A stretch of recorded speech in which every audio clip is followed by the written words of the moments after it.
দেখো, আচ্ছা,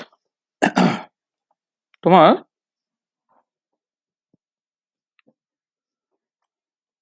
আমাদের আজকে আমরা দুটো ইম্পর্টেন্ট জিনিস নিয়ে কথাবার্তা বলবো। কি আবার এসে গেল?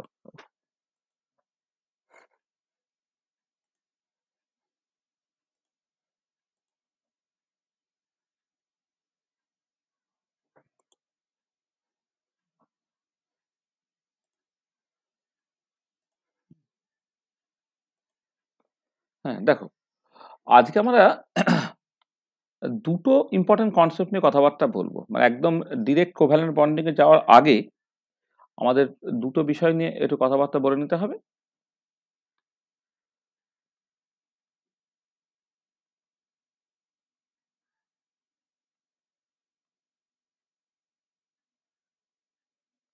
Topics to be discussed. একটা হচ্ছে তোমার,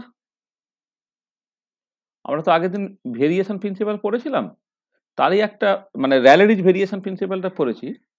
তার একটা পার্টিকুলার ভেরিয়েশনস হচ্ছে তোমার linear variation principal.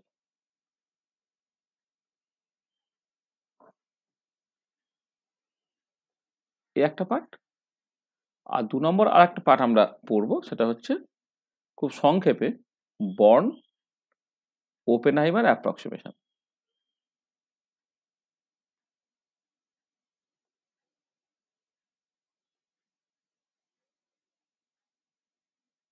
Born Oppenheimer approximation. এই হচ্ছে দুটো টপিক, যে দুটো টপিক নিয়ে আমি অ্যাকচুয়ালি ইন্টারেস্টেড।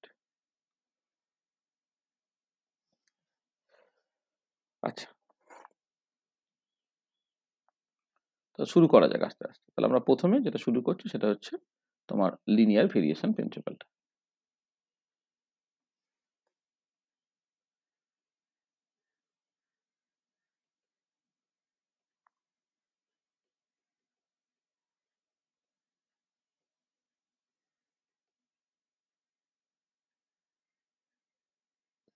আচ্ছা, দেখো, তোমরা খেয়াল করে যে ভেরিয়েশন প্রিন্সিপালটা তোমরা তো পড়েছো। আচ্ছা, যখন আমি এই হারমোনিক অসিলেটর প্রবলেমের ক্ষেত্রে ভেরিয়েশন প্রিন্সিপালটাকে করলাম, তুমি একটু খেয়াল করে দেখো যে যে ট্রায়াল ফাংশনটা আমি চুজ করেছিলাম, সেই ট্রায়াল ফাংশনটা একটা ল্যামডা বলে একটা প্যারামিটার রাখা হয়েছিল। মানে ওয়েভ ফাংশনটা এরকম লিখেছিলাম, তো একটা constant e to the power minus lambda x by টাইপের কিছু একটা, বা ল্যামডা এক্স স্কোয়ার, এরকম একটা কিছু লিখেছিলাম।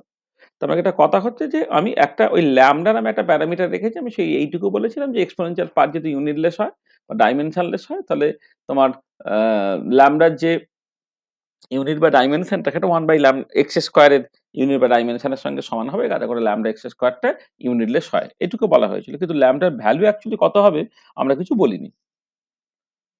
আচ্ছা, এবারে যখন তুমি ভেরিয়েশনাল ইন্টিগ্রালটাকে ক্যালকুলেট করলে, হ্যাঁ, যেটাকে ই ফাই বা ই সাই এরকম নাম দেওয়া হয়েছিল আর কি, হ্যাঁ, মানে এনার্জি ফাংশনাল বা ভেরিয়েশনাল ইন্টিগ্রালটা যখন তুমি ক্যালকুলেট করে দেখলে, ওই যে সকল ভেরিয়েশনাল ইন্টিগ্রালটা বা এনার্জি ফাংশনালটা সেটা ল্যামডার ফাংশন হচ্ছে।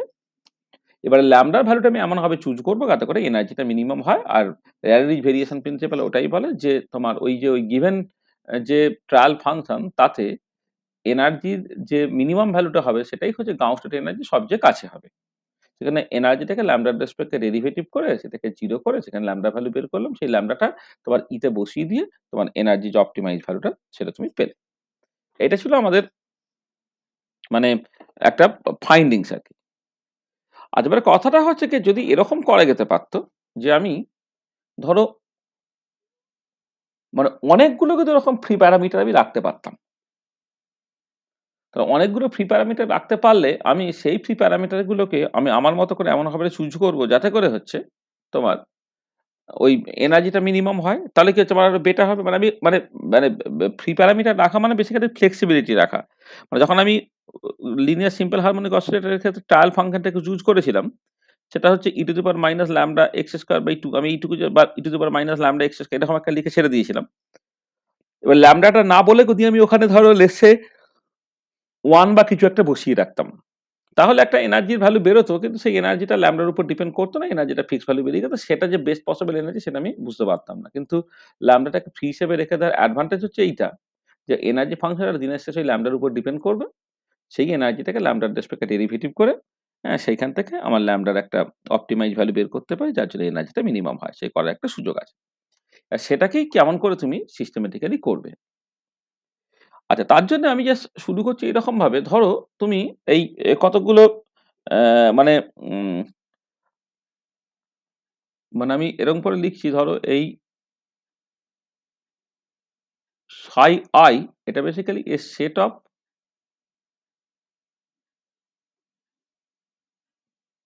মানে কি বলবো n linearly independent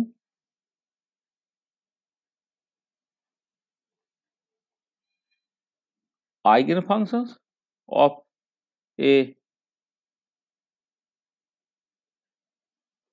Hermitian operator, usually a Hamiltonian operator আর কি, হ্যাঁ, যে হ্যামিল্টনিয়ান অপারেটর কোন একটা হ্যামিল্টনিয়ান অপারেটর তার হচ্ছে তোমার eigen function a set of n linearly independent eigen function বানানটা কি লিখেছি,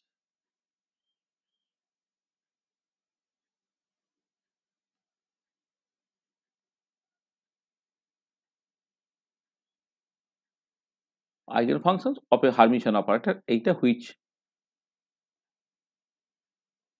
form forms a complete set. আসলে এইটা কারা কোয়ান্টাম মেকানিক্স আমার কাছে পড়েছে তারা দেখবে পস্টুলেট 2 তে একটা স্টেটমেন্ট করা হয়েছিল, যে পস্টুলেট 2 টা কি ছিল না, for every observable in classical mechanics there is a corresponding linear operator in quantum mechanics which is Hermitian. আর তারপর একটা লেজুর জোড়া থাকে, সেটা হচ্ছে যে eigen function of Hermitian operator forms a complete set. Hamiltonian operator একটা হার্মিশিয়ান অপারেটর, তার যদি একটা আইগেন ফাংশনের সেট নেওয়া হয় তার একটা কমপ্লিট সেট তৈরি করবে, তাহলে ফর্মস এ কমপ্লিট সেট। তার মানে এটা দাঁড়াচ্ছে যে তোমার যে কোনো একটা ফাংশনকে মানে যদি বাউন্ডারি কন্ডিশনটা স্যাটিসফাই করে তাহলে যে কোনো একটা ফাংশনকে এই আইগেন লিনিয়ার কম্বিনেশন ফর্মে তোমার লিখতে পারবে তুমি আর কি। এটা ইমপ্লাই করবে যে এনি ফাংশন মানে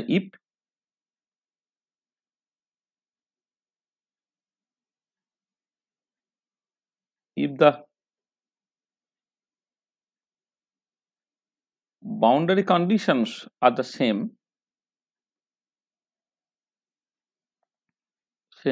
then any function can be expressed as a linear combination of psi I। অর্থাৎ তার মানে আমি যেটা বলতে চাইছি যে কোনো একটা ফাংশন তুমি ধরো ফাই, যে ফাইটাকে তুমি সবসময় একটা summation over i equal to 1 to n ci psi I এইভাবে তুমি লিখতে পারবে। তাহলে আমি ধরে নিচ্ছি এই যে ফাইটা this is the trial function.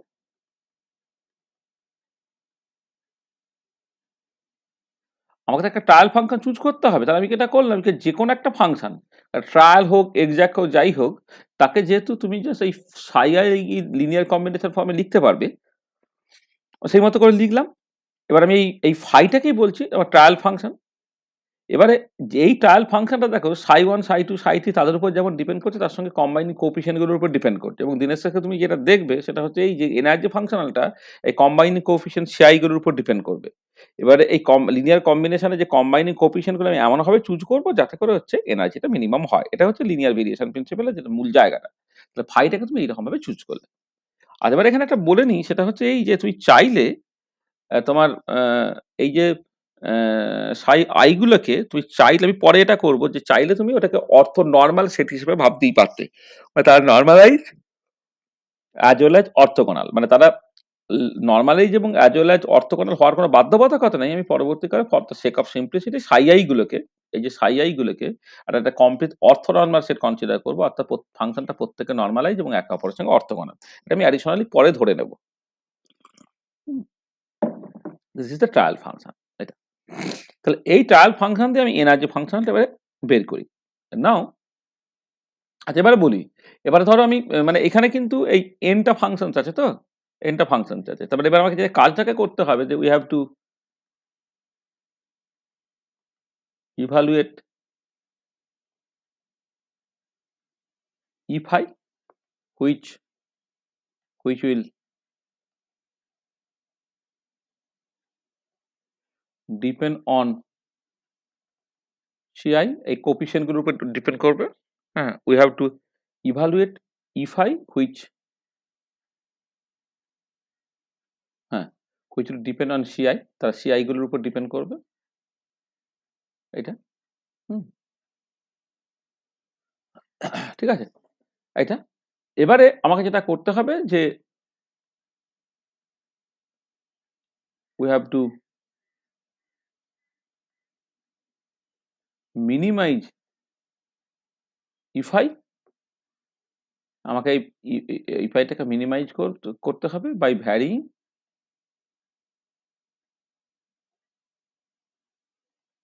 CI, এবং this will ultimately give the best best result মানে হচ্ছে একটা মিনিমাম রেজাল্ট দেবে, যে রেজাল্টটা হচ্ছে গাউস স্টেট এনার্জি হচ্ছে সবচেয়ে কাছে হবে। মানে ওটা তো মানে লিমিটটা কিরকম হচ্ছে ওটা, মানে বলা হয়েছে যে ওটা কোনোভাবেই হচ্ছে গাউস স্টেট এনার্জি নিচে নামতে পারবে না, অ্যাটমোস্ট যেটা হতে পারে গাউস স্টেট এনার্জির সঙ্গে সমান হতে পারে, তাহলে এটা তোমাকে বেস্ট রেজাল্টটা দেবে যেটা তুমি চাইছো অ্যাকচুয়ালি। এটা তাহলে ব্যাপারটা হচ্ছে এরকম, তাহলে মূল জায়গাটা আমি এটা বললাম। এবার আমি ধরো for the sake of simplicity মানে অঙ্কটাকে কষে দেখানোর জন্য আমি দুটো ফাংশন দিয়ে স্টার্ট করছি। আসলে আমাদের যে কোভালেন্ট বন্ডিং এ যেগুলো আছে আর কি আমাদের, সেটা হচ্ছে মানে H2 প্লাস বা H2, এই দুটোই তো মূলত আছে। সেখানে কিন্তু দুটো ফাংশনের লিনিয়ার কম্বিনেশন নিয়েই হবে। মানে যখন তুমি মলিকুলার অরবিটাল তৈরি করবে, মানে বা ভ্যালেন্স বন্ড থিওরি যখন তুমি তৈরি করবে, সেখানে যে অ্যাকচুয়ালি ট্রায়াল ফাংশনটা চুজ করবে, এই ট্রায়াল ফাংশনটাতে যা দুটো হাইড্রোজেন অ্যাটমের দুটো 1s অরবিটালই ইউজুয়ালি ইনভলভড, তার মানে দুটো ফাংশন জাস্ট আমার লাগবে। তাহলে আমি জাস্ট সেটাই করছি যে for the sake of simplicity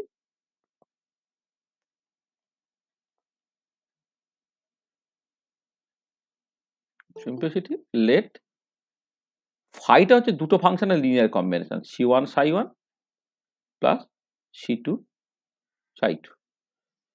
তাহলে for the sake of simplicity let ফাইটা হচ্ছে C1 ψ1 প্লাস হচ্ছে C2 ψ2। তো ভালো, তাহলে এবারে এনার্জি ফাংশনাল তাহলে কি হয়ে যাচ্ছে, phi H phi by phi phi, এটা এটা হলো। তো এইটাকে আমি এক কাজ করি, এখানে ফাই H ফাই এইটাকে এটা থেকে গুণ করে আছে ই আর সাফিক্সে ফাইটাকে লিখছি না, এটা হলো। আচ্ছা এবারে দেখো এই ফাই এর জায়গায় তুমি লিখছো C1 ψ1 প্লাস C2 ψ2, হ্যামিল্টনিয়ান অপারেটরটা আছে, আবার ফাই এর জায়গায় C1 ψ1 প্লাস C2 ψ2 এইটা ইকুয়াল টু ই, ইটা যেমন আছে থাক, C1 ψ1 প্লাস C2 ψ2, আর এখানে C1 ψ1 প্লাস C2 ψ2, মানে এই যে ফাইটাকে C1 ψ1 প্লাস C2 ψ2 এটা আমি জাস্ট বসিয়ে দিলাম। ইকুয়েশন নাম লেখা যাক একটুখানি, এটা তাহলে 1 নম্বর ইকুয়েশন, এইটা তোমার হচ্ছে 2 নম্বর ইকুয়েশন, এটা এটা। আচ্ছা এবারে দেখো এটা যখন তুমি করবে সেটা কি হবে, এইটার সঙ্গে এইটা ইন্টিগ্রেট করলে C1 স্টার C1 ψ1 H ψ1, এটার সঙ্গে এইটা করলে plus C1 star C2 ψ1 H ψ2 plus এটার সঙ্গে এটা করলে C2 স্টার C1 ψ2 H ψ1, আর ফাইনালি এটার সঙ্গে এটা করলে C2 স্টার C2 ψ2 H ψ2, এটা। আর এবার এদিকে কেমন দাঁড়াচ্ছে দেখো, এটা ই, এটার সঙ্গে এইটা করলে তোমার দাঁড়াচ্ছে হচ্ছে C1 star C1 psi1 plus এটার সঙ্গে এটা করলে c1 star c2 psi1 psi2 plus এটার সঙ্গে এটা করলে c2 star c1 psi2 psi1 plus c2 square c2 psi2 psi2। আচ্ছা, এবারে আমি ধরে নিচ্ছি যে লেট এই যদি এরকম থাকতো সাই আই এইচ সাই যদি থাকে সেটা সিম্বলিক্যালি আমি এইচ আই জে এইরকম ভাবে লিখছি, এটা ম্যাট্রিক্স এলিমেন্ট হিসেবে লিখছি। আর সাই জে যদি থাকে সেটাকে ধরো আমি এস আই জে এইভাবে লিখছি, এটা ওভারল্যাপ ইন্টিগ্রাল আর কি। হ্যাঁ, মানে সেই মতো করে তোমার H11 H12 H21 H22 S11 S12 S21 S22 এটা হবে। তাহলে এখানে যদি বসাও তাহলে দেখো প্রথম টার্মটা কি দাঁড়াচ্ছে না C1 স্টার C1 এখানে তুমি একটা 3 নম্বর ইকুয়েশন লিখছো। এবারে তুমি এই যে সাই1 এই সাই1টা হয়ে যাবে H11, তাহলে C1 star C1 H11 plus C1 star C2 H12 plus C2 star C1 H21 plus C2 star C2 H22। এইটা এটা হলো বাঁ দিকটা। ডান দিকটা কত হলো ই into C11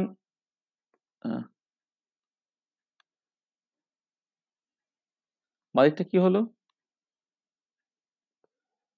C1 star C1 S11 plus C1 star C2 S12 plus C2 star C1 S21 plus C2 star C2 S22। এটা আচ্ছা, এবারে দেখো মানে আমি সিম্বলিক্যালি জাস্ট এটাকে লিখলাম আর কি। আচ্ছা, এবারে দেখো যেটা তুমি পেলে এইখানে আমি এনার্জিটাকে যদি ক্যালকুলেট করতাম এই ডান দিকের পার্টটা এর নিচে চলে আসতো, যাকে এনার্জিটাকে C1 এবং C2 এর উপর ডিপেন্ড করছে তুমি সেটা বুঝতে পারছো, ঠিক আছে। আচ্ছা, এবারে যেটা কথা হচ্ছে যে C1 জানলে C1 স্টার জেনে যাবে, C2 জানলে C2 স্টার জেনে যাবে।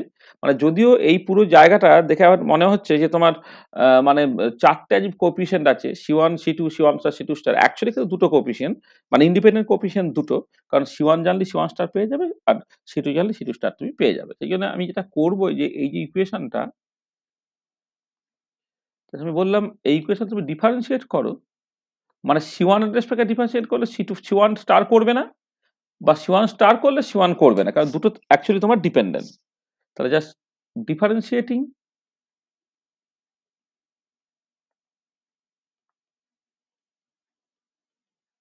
Both side with respect to C1 star প্রথমে করি। তাহলে প্রথম পার্টটা কি হবে দেখো C1 H11 plus C2 H12, C1 star এখানে নেই C1 স্টার এখানে নেই, তাহলে এটা হয়ে গেল প্রথমে del e by del C1 star এর ভেতরে যেটা আছে এইটা প্লাস ই, আর ভেতরের পার্টটা ডেরিভেটিভ করে C1 S11 plus C2 S12। এইটা হলো একটা পার্ট, ঠিক আছে এইটা। আচ্ছা, এবারে দেখো যেটা কথা হচ্ছে যে আচ্ছা আচ্ছা আচ্ছা এইটা একটা না হয় আমি লিখলাম 5 নম্বর। আচ্ছা, আবার যেটা করছি again both sides of equation 4, again differentiating both sides of equation 5 with respect to C2 star. যদি C2 স্টারের রেসপেক্টে ডেরিভেটিভ করে তাহলে কি হবে, হয়ে যাচ্ছে দেখো C1 H21 plus C2 H22 equal to del e by del C2 star ব্র্যাকেটের মধ্যে যেটা আছে পুরোটা প্লাস ই ইন্টু এটা ডেরিভেটিভ করলে C2 স্টারের রেসপেক্টে C1 S21 plus C2 S22। এটা হলো 6 নম্বর ইকুয়েশন। আর এবার আমার উদ্দেশ্যটা কি, উদ্দেশ্যটা এনার্জিটাকে মিনিমাইজ করা। তাহলে মানে if we want to minimize e then del e by del C1 star আর del e by del C2 star this has to be equal to 0, কারণ এক্সট্রিম কন্ডিশন সেটা ম্যাক্সিমাম না মিনিমাম সেটা পরের কথা, আমি আলটিমেটলি মিনিমাইজ করতে চাইছি, তাহলে মিনিমাইজ করতে গেলে তার ফার্স্ট ডেরিভেটিভ গুলো তোমার বেসিক্যালি 0 হয়ে যাবে। তাহলে ইকুয়েশন 5 আর 6 থেকে তখন তুমি কি পেলে, তাহলে ফ্রম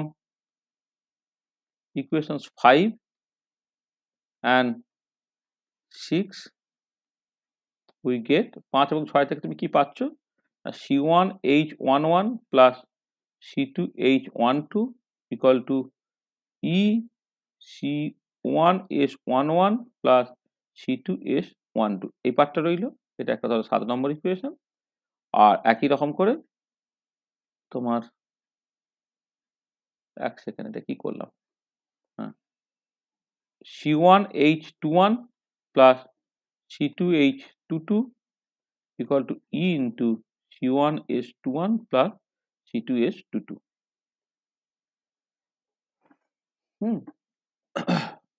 এটা হচ্ছে 8 নম্বর ইকুয়েশন। আর এবারে দেখো এই 7 নম্বর ইকুয়েশন তুমি কেমন করে লিখতে পারছো, যদি C1 গুলোকে একদিকে তুমি নিয়ে চলে আসো তাহলে এটা দাঁড়াচ্ছে যে ফ্রম ইকুয়েশনস 7 and 8 আর কি পাচ্ছি দেখো, যে 7 নম্বর ইকুয়েশনে তুমি এইটা এইভাবে লিখতে পারছো H11 minus ES11 C1 plus H12 minus ES12 C2 equal to 0, মানে ডান দিক থেকে C1 কন্টেনিং এবং C2 কন্টেনিং টার্মগুলো বাঁ দিকে নিয়ে চলে এসেছি, চলে এরকম দেখতে হয়ে গেল। আর পরেরটা দেখতে হচ্ছে H21 minus ES21 C1 plus H22 minus ES22 C2 equal to 0, এটা ধরো 9 নম্বর ইকুয়েশন, এটা ধরো 10 নম্বর ইকুয়েশন। তাহলে এবারে খেয়াল করে দেখো এই যে 9 নম্বর এবং 10 নম্বর ইকুয়েশন, এই দুটো ইকুয়েশন হচ্ছে কি simultaneous equation of C1 and C2। এবার এদের যদি একটা নন ট্রিভিয়াল সলিউশন পেতে হয় কি করতে হবে, ডিটারমিন্যান্টটা 0 হতে হবে। তার মানে ইকুয়েশন 9 and 10 আর simultaneous equations of C1 and T2,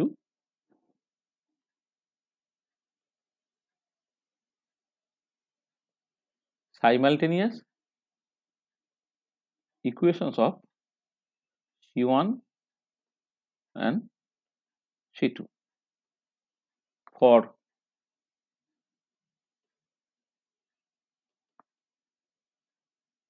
non-trivial solution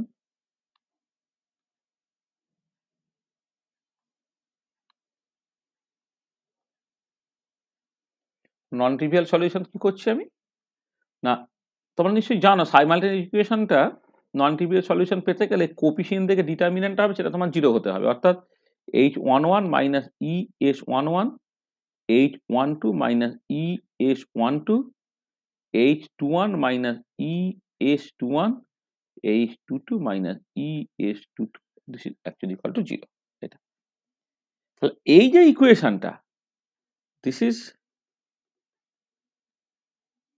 known as the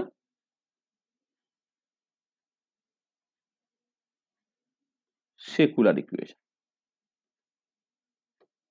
এই যে ইকুয়েশনটা, এই ইকুয়েশনটাকে বলা হবে তোমার সেকুলার ইকুয়েশন, ঠিক আছে, this is the secular equation. মানে একটা যদি ফাইটার দুটো তোমার কোপিশিয়েন্টের লিনিয়ার কম্বিনেশন হিসেবে তুমি লেখো তাহলে সেটা হচ্ছে তোমার সেকুলার ইকুয়েশন আর কি। আর এবার তোমাকে যেটা করতে হবে, যেটাকে সলভ করতে হবে, সলভ দিস ইকুয়েশন, এটাকে এক্সপান্ড করলে কি হবে,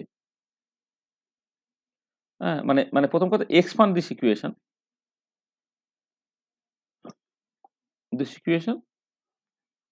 কি পাবো আমরা, we get A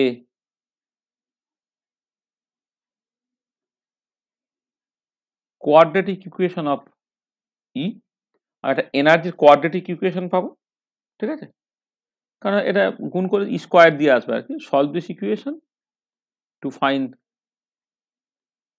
E1 and E2, মানে এটাকে যদি সলভ করবে যখন তো E1 এবং E2 পেয়ে যাবে। এবারে put E equal to E1 in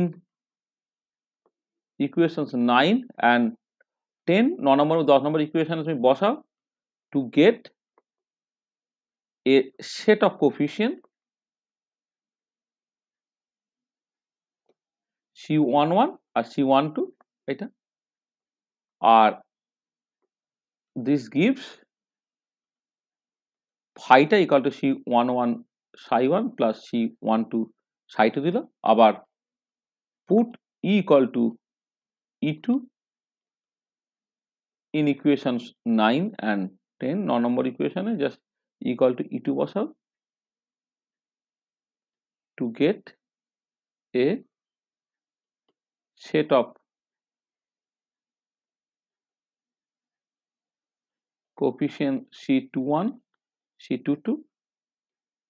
This gives phi equal to C21 psi1 plus C22 psi2.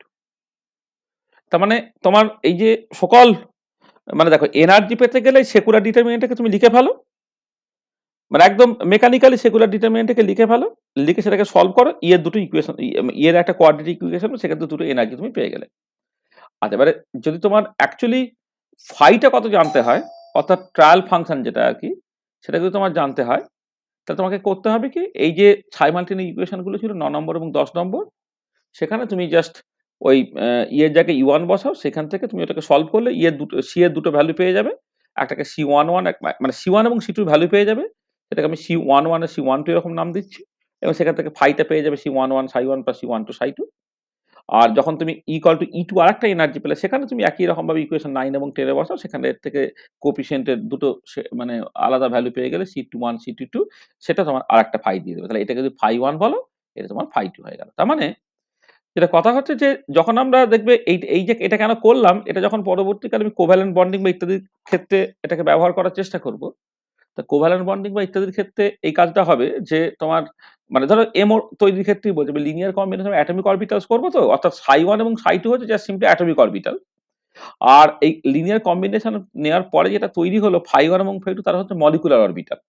তো সেই মলিকুলার অরবিটালটা বেসিক্যালি হচ্ছে অ্যাটমিক অরবিটাল লিনিয়ার কম্বিনেশন, এবং দুটো অ্যাটমিক অরবিটাল লিনিয়ারলি কম্বাইন করলে দুটোই মলিকুলার অরবিটাল তৈরি হবে। যেমন ধরো হাইড্রোজেন অ্যাটমের ক্ষেত্রে দুটো 1s অরবিটাল তারা লিনিয়ারলি কম্বাইন করার পরে তোমার একটা বন্ডিং এমও তৈরি হচ্ছে, একটা অ্যান্টি বন্ডিং এমও তৈরি হচ্ছে।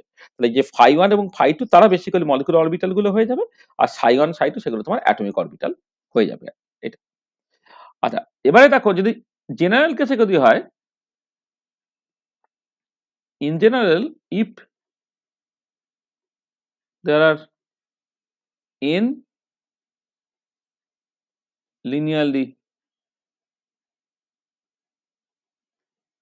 independent functions such that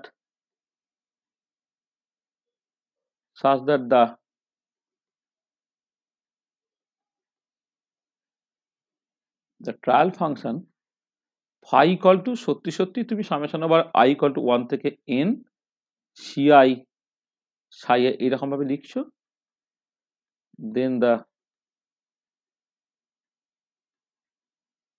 secular equation becomes, তো সেকুলার ইকুয়েশনটা কেমন দেখতে হয়ে যাবে বলো তো,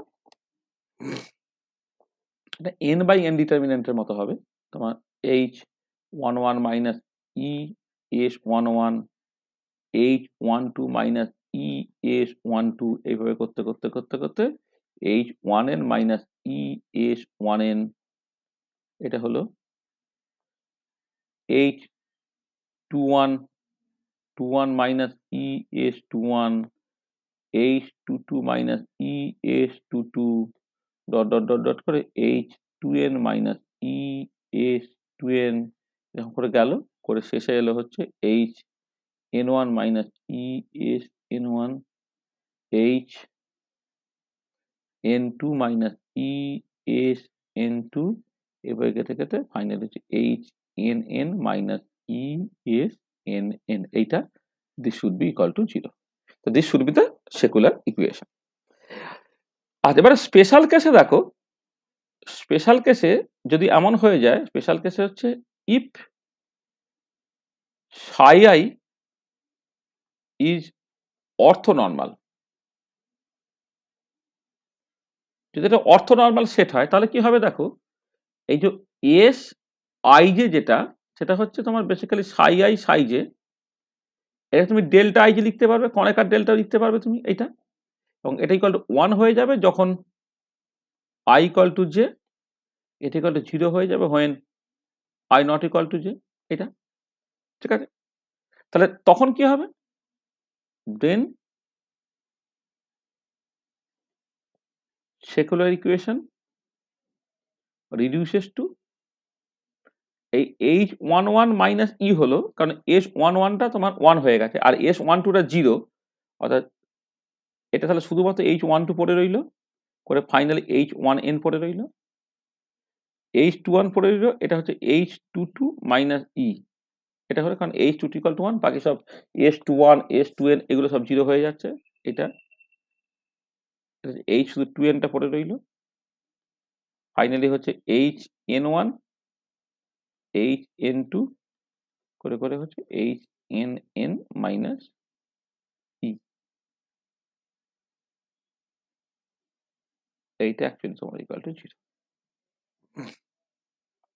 তখন ইকুয়েশনটা তোমার সকল অনেক সহজ হয়ে যাবে আর কি, হ্যাঁ এটা। আর যদি তোমার লেসে হয়তো ফাংশনগুলো নর্মালাইজ তুমি নিলে, কিন্তু ফাংশনগুলো তোমার অর্থগোনাল নয়, তখন একটা ওভারল্যাপ থাকবে, এস আই যেটাকে তুমি ওভারল্যাপ ইন্টিগ্রাল বলতে পারো আর কি। মানে মানে এই যে এস আই যে এই যে টার্মটা আর কি, সেটা হচ্ছে মানে জেনারেল সিচুয়েশনে আর কি, মানে এটা তো হ্যামিল্টনিয়ান ম্যাট্রিক্স এলিমেন্টে হয়ে যাচ্ছে, এইটাকে তুমি বলতে পারো ওভারল্যাপ ইন্টিগ্রাল আর কি। ওভারল্যাপ ইন্টিগ্রাল হোয়েন আইটা নট ইকুয়াল টু জে, মানে আইটা যদি নট ইকুয়াল টু জে হয়, তাহলে যেটা যদি এ যদি কোনো নন জিরো ভ্যালু হয় সেটা হচ্ছে ওভারল্যাপ ইন্টিগ্রাল। আর আই ইকুয়াল টু জে হয়ে গেলে সেটা তো অটোমেটিক্যালি হচ্ছে নর্মালাইজেশনের জন্য সেটা জাস্ট 1 হয়ে যাবে। এটা মানে এটা যাক ওভারঅল হচ্ছে ওভারল্যাপ ইন্টিগ্রাল, মানে তুমি এটা মানে এই এটা এটা এটা অটোমেটিক্যালি আলাদা করে বলার দরকার নেই, এটাকে ওভারল্যাপ ইন্টিগ্রাল বলে। আর সাই আই এই সাই জে, এটাকে আমি হ্যামিল্টনিয়ান ম্যাট্রিক্স এলিমেন্ট, এটাই পরবর্তীকালে দেখবে যখন হার্ট্রি-ফাক থিওরি করবে, কুলম্ব ইন্টিগ্রাল, এক্সচেঞ্জ ইন্টিগ্রাল ইত্যাদি হয়ে যাবে। মানে H11 H12 এরা সব হচ্ছে কুলম্ব ইন্টিগ্রাল, H11 2 2 3 3 ইত্যাদি ডায়াগোনাল গুলো, আর অফ ডায়াগোনাল গুলো 1 2 2 1 বা 1 3 3 1 এগুলো হয়ে যাবে তোমার ওই মানে কি বললাম এক্সচেঞ্জ ইন্টিগ্রাল বলে। একটা হচ্ছে কুলম্ব ইন্টিগ্রাল, একটা হচ্ছে এক্সচেঞ্জ ইন্টিগ্রাল। দেখো তাহলে এই যে লিনিয়ার ভেরিয়েশন প্রিন্সিপালের যে মূল ফিলোজফিটা এবং তোমার কেমন করে সেকুলার ডিটারমিনেন্ট গুলোকে অ্যাকচুয়ালি তারা কনস্ট্রাক্ট করতে হচ্ছে, আর যে set of functional linear combination নিয়ে তাকে যদি অর্থনর্মাল সেট হয়, তাহলে তোমার সেকুলার ইকুয়েশনটা কতটা সহজ দেখতে হয়ে যাচ্ছে, এইগুলো জাস্ট বোঝাটা দরকার আছে। দেখো এই যেটা বলেছি তাতে কোনো অসুবিধা আছে কিনা? স্যার আগের পাতাটা একটু দেখাবেন? দেখো হ্যাঁ স্যার ঠিক আছে। ঠিক আছে তো, বলো। স্যার বলছি আমরা যে মূল ইকুয়েশনটাকে ডিফারেন্সিয়েট করছি, হুম ওই C1 হুম স্টার হুম হুম C2 স্টার, তো ওই মূল ইকুয়েশনটা তো আমাদের 4 নম্বর ইকুয়েশন। হ্যাঁ হ্যাঁ তবে 4 নম্বর ইকুয়েশনটার সাপেক্ষে ওই 4 নম্বর ইকুয়েশনটাকে একবার C1 স্টার দিয়ে করলাম, আচ্ছা এটা তারপরে 4 না, যেটা এটা 4 হবে এটা, হ্যাঁ মানে যে ইকুয়েশন 4 কে মানে ইকুয়েশন 4 কে আমি মানে এটাকেই একবার C1 স্টারের রেসপেক্টে ডেরিভেটিভ করছি, এটাকেই একবার C2 স্টারের রেসপেক্টে ডেরিভেটিভ।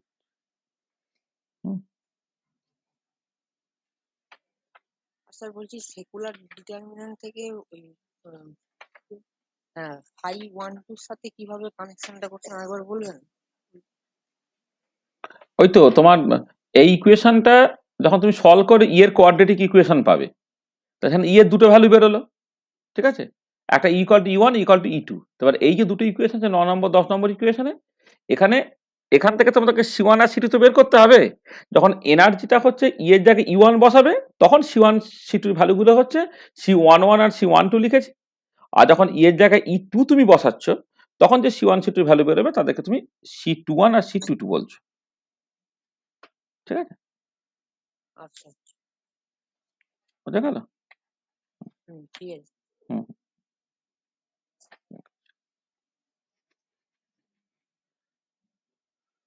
হুম ঠিক আছে, তো তাহলে কেমন করে এই কাজটাকে করতে হয়, এবং এটার সাথে তুমি জাস্ট ওই যখন কোভ্যালেন্ট বন্ডিং তুমি তো অলরেডি পড়েছো থার্ড সেমিস্টারে, যখন তোমাকে বন্ডিং পড়ানো হয়েছিল, সেখানে দেখবে এই যে জাস্ট একই রকমের ব্যাপারগুলো অ্যাপ্রোচটা, শুধু তুমি জাস্ট যেটা করবে যে ওই যে মানে যে ফাই ওয়ান এবং ফাই টু তারা বেসিক্যালি মলিকুলার অরবিটাল, আর সাই ওয়ান সাইডে তারা হচ্ছে অ্যাটমিক অরবিটাল। তাহলে অ্যাটমিক অরবিটাল লিনিয়ার কম্বিনেশন হচ্ছে মলিকুলার অরবিটাল গুলোকে বানাচ্ছ আর কি। এইটা জাস্ট নামগুলোকে পাল্টে দিতে হচ্ছে, আর আদারওয়াইজ কিছু নয় আর কি। ঠিক আছে, চলো আমরা এই পর্যন্ত বললাম, তারপরে নেক্সট জিনিসটা আমরা চলে আসি।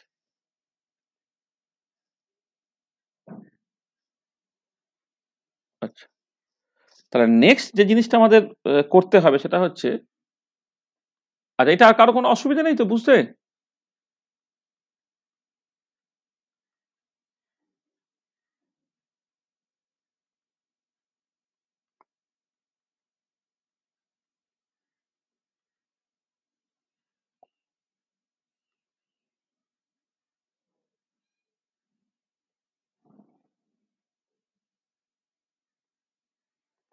Born Oppenheimer approximation.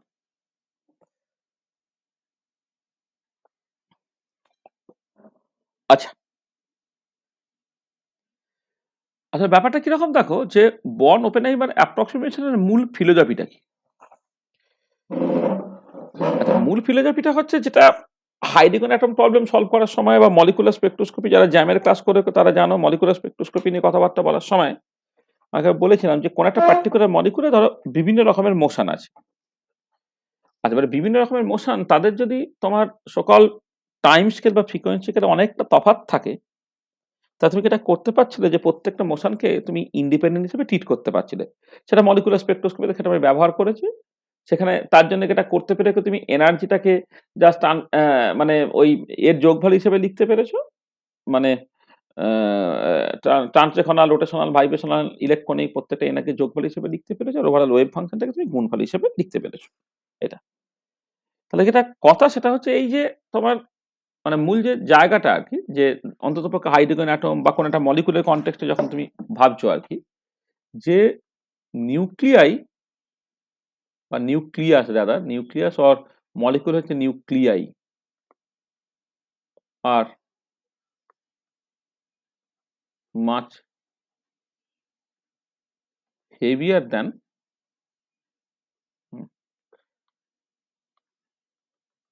এটা আবার ওই ই জ্বর আবার লিখতে হবে, তাহলে আমি একবার নিউক্লিয়াই বলি, শুরু করি।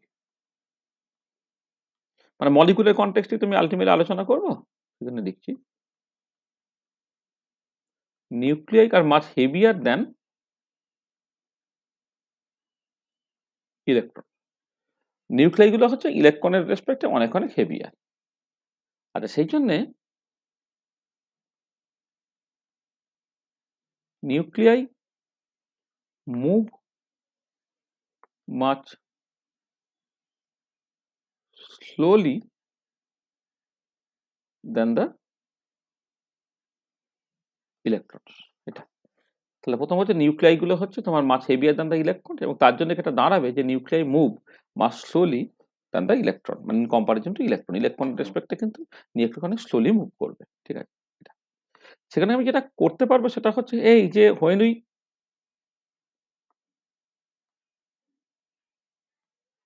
we consider the motion of the electrons, then we may assume that nuclei remain stationary. So when we consider the motion of the electrons, then we may assume that nuclei remain stationary. আমি যখন তোমার ইলেকট্রনের instantaneous মুভমেন্টগুলি নিয়ে মাথা ঘামাবো, তখন তুমি নিউক্লিয়াসকে stationery হিসেবে তুমি ধরে নিতে পারো। এটা হচ্ছে প্রথম কথা। আর আবার উল্টো দিকে এটা যেমন সত্যি, তখন আবার উল্টো দিকে যে on the other hand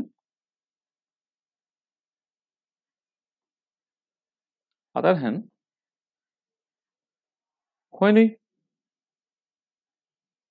consider the motion of the nuclei,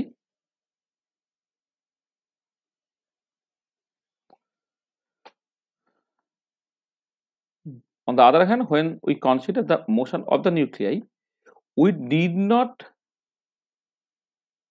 bother with the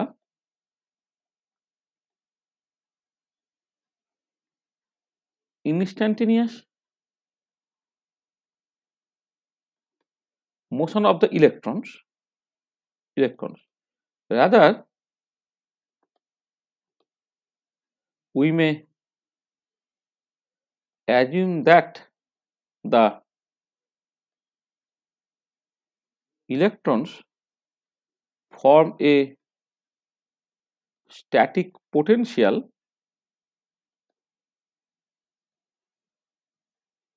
around the nuclei. তার মানে যখন তুমি ইলেকট্রনের মুভমেন্ট কনসিডার করছো, তুমি ধরেই নিচ্ছ নিউক্লিয়াসগুলো স্টেশনারি, সে চুপচাপ বসে আছে। আর এবার উল্টো দিকে যখন তুমি নিউক্লিয়াসের মুভমেন্ট কনসিডার করছো, একটা নিউক্লিয়াস একটুখানি নড়ছে চড়ছে হয়তো, এবার তার জন্য ইলেকট্রনটা তাকে কেন্দ্র করে এতবার ঘুরে ফেলেছে, ইন দ্যাট কেস হচ্ছে তোমাকে ওই নিউক্লিয়াসের মোশন মানে কনসিডার করার সময় ইলেকট্রনের ইনস্ট্যান্টিনিয়াস মোশন নিয়ে তোমার মাথা ঘামানোর দরকার পড়ছে না। ঠিক আছে, ইলেকট্রনের ইনস্ট্যান্টিনিয়াস মোশন নিয়ে তোমার মাথা ঘামানোর দরকার পড়ছে না। ঠিক আছে, এইটা। এবং তার বদলে আমি কি করতে পারি? তার বদলে কিন্তু ইলেকট্রনটা সত্যি তো আছে, মানে তুমি কি এটা ভাবতে পারো নিউক্লিয়াসের চারিদিকে একটা ইলেকট্রন ক্লাউডের মতো আছে। ইলেকট্রন ক্লাউডের মতো আছে মানে যেটা হচ্ছে যে ইলেকট্রনগুলো সে নিউক্লিয়াসের চারিদিকে ঘোরার জন্য নিউক্লিয়াসের চারিদিকে একটা স্ট্যাটিক পোটেনশিয়াল তৈরি করছে। এইটা তার মানে এটা দাঁড়াচ্ছে দেখো হিসেব মতো যে ইলেকট্রনের মোশন কনসিডার করার সময় নিউক্লিয়াস থেকে নিয়ে তোমার মাথা ঘামাতে হচ্ছে না, আবার নিউক্লিয়াসের মুভমেন্ট নিয়ে মাথা ঘামানো মানে মোশনটা দেখার সময় ইলেকট্রনের ইনস্ট্যান্টিনিয়াস মোশন নিয়ে তোমার মাথা ঘামাতে হচ্ছে না। দিস ইমপ্লাইজ, যেটা মানে করছে, this implies that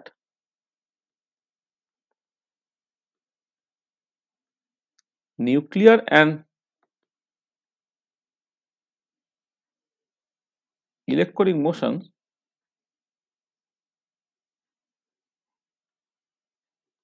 can be assumed to be stationary. This implies that nuclear and electronic motions can be assumed to be assumed to be stationary, না, assumed to be independent to each other. Assumed to be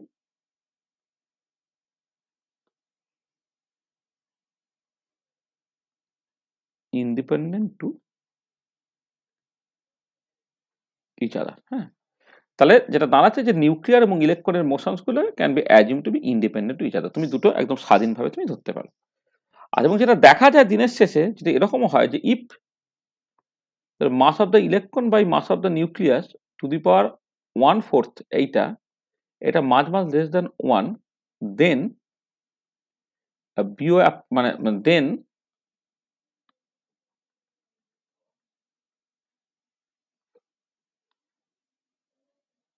then we may assume that the nuclear and electronic motions are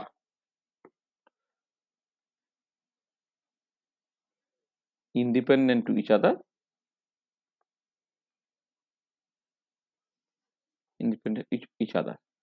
ঠিক আছে এটা। আচ্ছা, তখন আমি কি এটা লিখতে পারবো? then we can write এই ধরো overall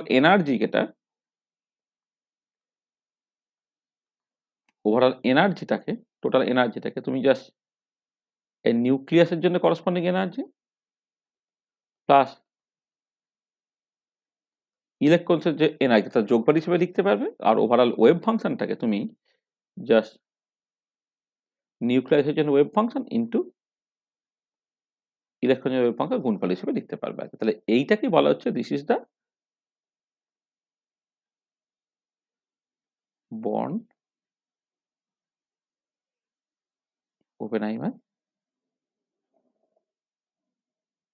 approximation. This is the born Oppenheimer approximation. তাহলে বর্ন ওপেনহাইমার অ্যাপ্রক্সিমেশনের যে মানে যদি 2 নম্বরের কোশ্চেন হিসেবে তোমার কোথাও দেয়, সেটা হচ্ছে জাস্ট এইটা ফিজিক্যাল বেসিসটা হচ্ছে nuclei R much heavier than the electron. সেখানে তুমি নিউক্লিয়ার মোশন এবং ইলেকট্রনিক মোশনকে তুমি ইন্ডিপেন্ডেন্ট ইচ আদার হিসেবে ভাবতে পারছো। কেন ইন্ডিপেন্ডেন্ট হিসেবে ভাবতে পারছি সেটা যেটা আমি এখানে বলে দিলাম যে ইলেকট্রনের রেসপেক্টে নিউক্লিয়াস এত স্লোলি মুভ করছে, যখন ইলেকট্রনটা একটা জায়গা থেকে আরেকটা জায়গায় চলে গেল এই সময়ের মধ্যে নিউক্লিয়াস অ্যাজিভ নড়ছে চড়ছে না। সেখানে যখন ইলেকট্রনের মুভমেন্ট নিয়ে তুমি কথাবার্তা বলবে তখন নিউক্লিয়াসগুলো স্টেশনারি হিসেবে তুমি ধরে নিতে পারছো।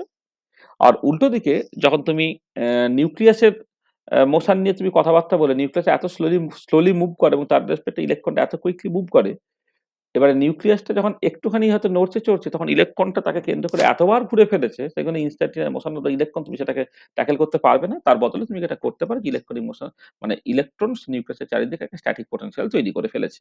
তার মানে এটা দাঁড়াচ্ছে নিউক্লিয়ার মোশন এবং ইলেকট্রনিক মোশনকে তুমি জাস্ট ইন্ডিপেন্ডেন্ট ইচ আদার এইভাবে তুমি ভাবতে পারছো আর এটা, ঠিক আছে। এবং অঙ্ক যখন কষা হবে তখন দেখবে যে মাস অফ দ্য ইলেকট্রন ও মাস অফ দ্য নিউক্লিয়াস, এই যে মাসের রেশিও টু দি পাওয়ার 1/4 সেটা মাস লেস দ্যান 1 যদি হয় তখন বিও অ্যাপ্রক্সিমেশন ভ্যালিড, এবং তখন তুমি টোটাল এনার্জিটাকে জাস্ট এনার্জিকে যোগফল হিসেবে লিখতে পারলে, টোটাল ওয়েভ ফাংশনটাকে ওয়েভ ফাংশনের গুণফল হিসেবে তুমি লিখতে পারলে। আচ্ছা, এবারে তুমি ধরো একটা মলিকুলের কনটেক্সটে তুমি ব্যাপারটাকে বোঝার চেষ্টা করো। ধরো একটা মলিকুল আমি কনসিডার করছি। তো মলিকুলের ক্ষেত্রে তখন তুমি হ্যামিল্টনিয়ানটাকে কনসিডার করবে, তখন কি হচ্ছে না যে নিউক্লিয়াস গুলো আছে নিউক্লিয়াসের গুলো কাইনেটিক এনার্জি থাকবে তোমার, ইলেকট্রন গুলো আছে সেই ইলেকট্রন গুলোর একটা কাইনেটিক এনার্জি পার্ট থাকবে। তার সাথে সাথে এটা থাকবে যে নিউক্লিয়াস নিউক্লিয়াস রিপালশন থাকবে, ইলেকট্রন ইলেকট্রন রিপালশন থাকবে, আর নিউক্লিয়াস ইলেকট্রন তোমার অ্যাট্রাকশন থাকবে।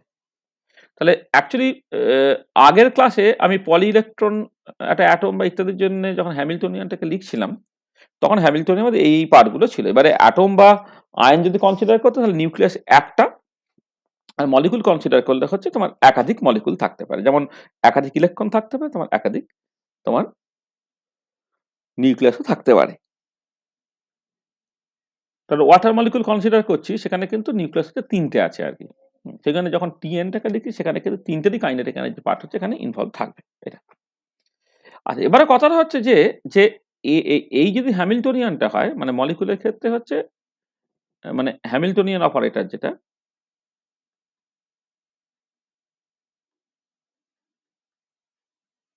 অপারেটরটা এরকম দেখতে। টাইম ইন্ডিপেন্ডেন্ট স্ক্রোডিঞ্জার ইকুয়েশনটা কেমন দেখতে হওয়ার কথা? এইচ আই ইকুয়াল টু ইসাই এরকম দেখতে হওয়ার কথা, ঠিক আছে। এবং সার্টেনলি এখানে এটা টোটাল হ্যামিল্টনিয়ান এবং ওয়েভ ফাংশন হচ্ছে টোটাল ওয়েভ ফাংশন এটা। আর এবারে এটা কথা হচ্ছে যে যে under BO approximation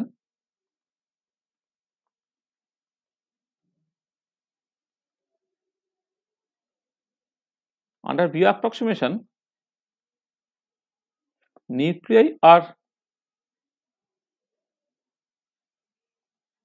assumed to be stationary and hence are assumed to be stationary। এবং তার জন্য এটা তুমি করতে পারো যে কাইনেটিক এনার্জি ফর দ্য নিউক্লিয়াসটা এইটাকে তুমি just for the time being 0 করে দিতে পারো। এটা হচ্ছে kinetic energy for the nucleus, kinetic energy of the nuclei আর কি। এই যে পার্টটা টিএনটাকে এটা তুমি জাস্ট 0 ধরে নিতে পারো। মানে যখন বিও অ্যাপ্রক্সিমেশনটা ভ্যালিড থাকছে বা আন্ডার তোমার মানে যখন ইলেকট্রনিক মোশনে বা ইলেকট্রনিক ইনস্ট্যান্টিনিয়াস মোশন নিয়ে তুমি ইন্টারেস্টেড তখন নিউক্লিয়াসের কাইনেটিক এনার্জি পার্টটা তুমি 0 করে দিলে টিএন পার্টটা তোমার বেসিক্যালি 0 হয়ে গেল, ঠিক আছে। আচ্ছা, টিএন পার্টটাকে তুমি 0 করে দাও তাহলে যে নতুন হ্যামিল্টনিয়ানটা এলো ধরো, সেই নতুন হ্যামিল্টনিয়ানটাকে তুমি জাস্ট এইভাবে লিখতে পারো।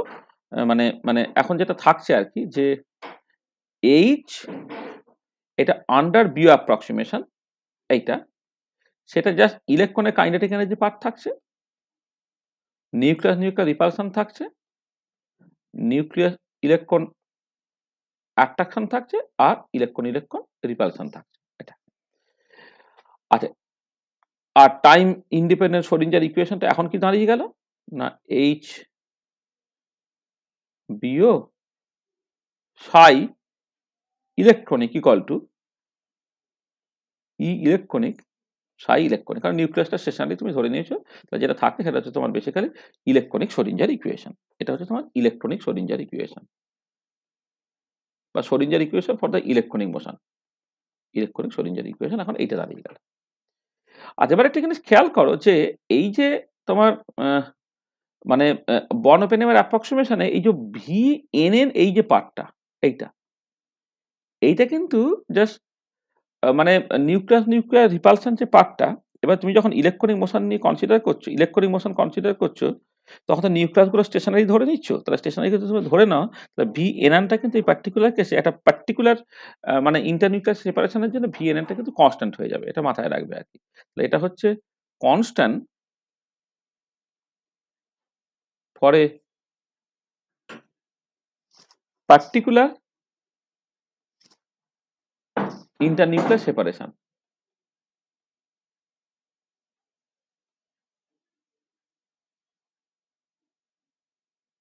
এটা এটা constant for a particular internuclear separation. মানে ইন্টারনিউক্লিয়ার সেপারেশন যদি তুমি ফিক্স করে দাও, একটা ফিক্স করে দিলে তুমি আর কি, এবারে ফিক্স করে দিয়ে তুমি তুমি যা ইলেকট্রনিক শ্রোডিঞ্জার ইকুয়েশনকে সলভ করবে, তখন কিন্তু ভি এনএনটা একটা কনস্ট্যান্ট হিসেবে তোমার কিন্তু তখন ট্রিটেড হবে। তার মানে আমি এটাকে কাজ করছি যে এই এইচ বিও এই পার্টটা থেকে তুমি জাস্ট ভি এনএন পার্টটা যদি বাদ দিয়ে দাও, তাহলে যেটা পড়ে থাকে সেটা কি না, kinetic energy of the electron পড়ে থাকে, নিউক্লিয়াস ইলেকট্রন অ্যাট্রাকশন পড়ে থাকে, আর ইলেকট্রন রিপালশন পড়ে থাকে। এইটাকে আমি জাস্ট নাম দিচ্ছি এইচ ইলেকট্রনিক। এটা হচ্ছে তোমার ইলেকট্রনিক হ্যামিল্টনিয়ান। হ্যামিল্টনিয়ান তার মানে এটা দাঁড়াচ্ছে যে এই যে ইকুয়েশনটা, মানে ইকুয়েশন নামগুলো সব দেওয়া হচ্ছে না, যাক এটা হচ্ছে তোমার 1 নম্বর, এটা ধরো তোমার 2 নম্বর, এটা ধরো 3 নম্বর, এটা ধরো না তোমার 4 নম্বর, এটা ধরো 5 নম্বর, এটা ধরো 6 নম্বর, এটা ধরো 7 নম্বর। আচ্ছা, এবারে দেখো তাহলে ইকুয়েশন 6টা তুমি কেমন করে লিখতে পারবে? 6 can be written as, equation 6টা তুমি তখন লিখতে পারছো এইরকম ভাবে যে H electronic plus V NN এইটা ইন্টু এখানে সাই ইলেকট্রনিক ইকুয়াল টু হয়ে গেল তোমার এই যে ইটাকে তুমি এক কাজ করো, এটাকে না আমি ইউ লিখছি আর কি, মানে আগেও লিখতে পারতাম ই না লিখে, এটাকে না ই না লিখে আমি ইউ লিখছি।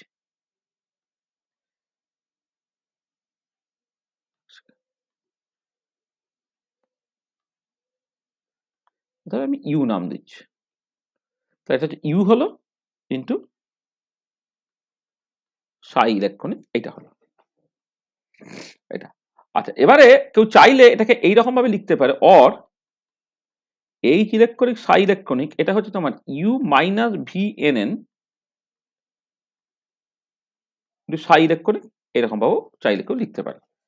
হ্যাঁ, বা or H electronic psi electronic, এইটাকে ধরো তুমি এরকম ভাবে লিখলে ই ইলেকট্রনিক সাই ইলেকট্রনিক, যেখানে খেয়াল রাখবে ইউটা হচ্ছে তোমার ইলেকট্রনিক প্লাস হচ্ছে ভি এন এন, মানে তুমি তো ইউ মাইনাস ভি এন এনটাকে ইলেকট্রনিক বলেছো, তার মানে যেটা দাঁড়াচ্ছে ইউটা হচ্ছে ইলেকট্রনিক প্লাস হচ্ছে ভি এন এন। এটা এইটা এই ধরো 8 নম্বর ইকুয়েশন, 8 নম্বর ইকুয়েশন, এইটা একটু লিখে রাখে, এটা হচ্ছে 9 নম্বর। তাহলে এবারে এই যে শ্রোডিঞ্জার ইকুয়েশনটা টাইম ইন্ডিপেন্ডেন্ট শ্রোডিঞ্জার ইকুয়েশন, এটা solely ইলেকট্রনিক শ্রোডিঞ্জার ইকুয়েশন, তাহলে তোমার কাজটা হচ্ছে যে এই ইকুয়েশন তুমি সলভ করো। তাহলে এই ইকুয়েশনটাকে মানে ফরে given inter nuclear separation solve equation 8 to get electronic, এটা। তাহলে আমি কোন একটা গিভেন ইন্টারনিউক্লিয়ার সেপারেশন যদি বলে দিই, হ্যাঁ, তাহলে তার জন্য তুমি এই শ্রোডিঞ্জার ইকুয়েশনটাকে সলভ করলে, হ্যাঁ, মানে আসলে আমি বর্ন ওপেনহেমের অ্যাপ্রক্সিমেশন যখন ইলেকট্রনিক শ্রোডিঞ্জার ইকুয়েশন সলভ করো, তখন নিউক্লিয়াসগুলোকে স্টেশনারি ধরে নিচ্ছি, তো দ্য ডায়াটমিক মলিকুল যদি তুমি কনসিডার করো, হ্যাঁ, তাহলে একটা তাদের মধ্যে বন্ড লেন্থ যেটা বা ইন্টারনিউক্লিয়ার সেপারেশন যেটা সেটা একটা ফিক্সড কিছু একটা ধরে নিতে হবে তোমাকে। যেটা লিখেছি পরে given internuclear separation solve equation 8 to get electronic. তাহলে আমি কি করলাম দেখো, ধরো এই যে একটা ডায়াটমিক মলিকুল যদি কনসিডার করি,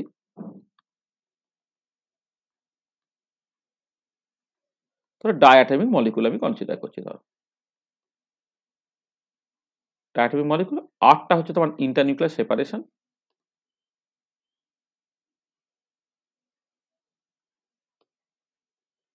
সেপারেশন